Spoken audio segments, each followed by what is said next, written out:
لار پرته ده اوس نو یې لار پرته شو صبر وکړه وایه شعر وایه تا شعر وایه تو ووایه نو زه به درپسې بیا وروسته شي خدای دې خطا مکه هلکه ګنې پوه به شې دا ستا په بډه تماچه نه ده ډېر خوشی شی دی او د غني خان کلام یې ولوستو پرې پوه نه شو بیا یې ویل دا فلسفه نه ده ډېر خوشی شی دی هغه یې پوهه کړه مغروره یې کړه ښه یې ونه کړل شی مې خطا کړو راشه دغه کټ کا هغه یې پوه څنګه و زه خو یم چې دا نه کټ کړي بس مه کټ کوه زه شعرونه وایم او نور داسې یو دوه رایات کا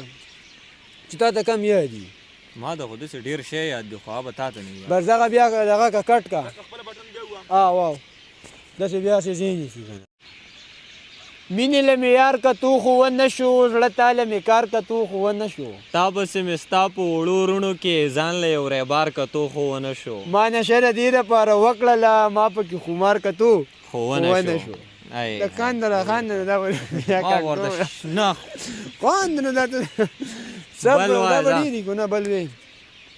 دغه ختمه که نورسې ده بله شروع د عشق ما د رور د وینې صبر وکړه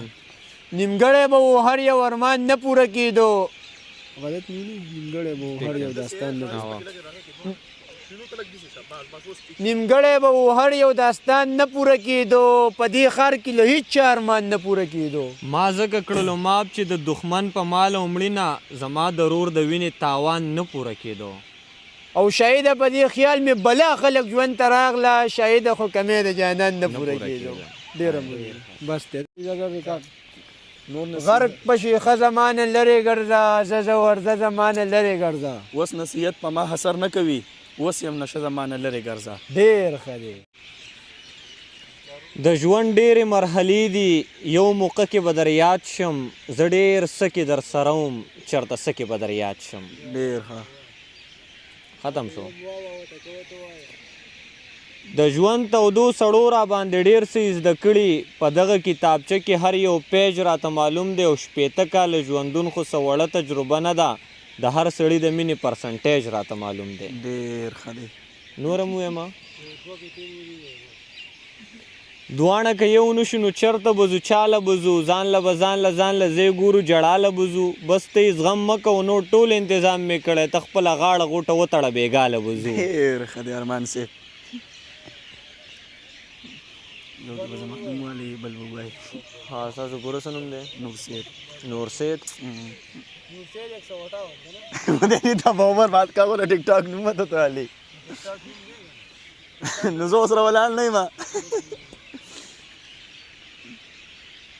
दगल तो वर सही राजी हां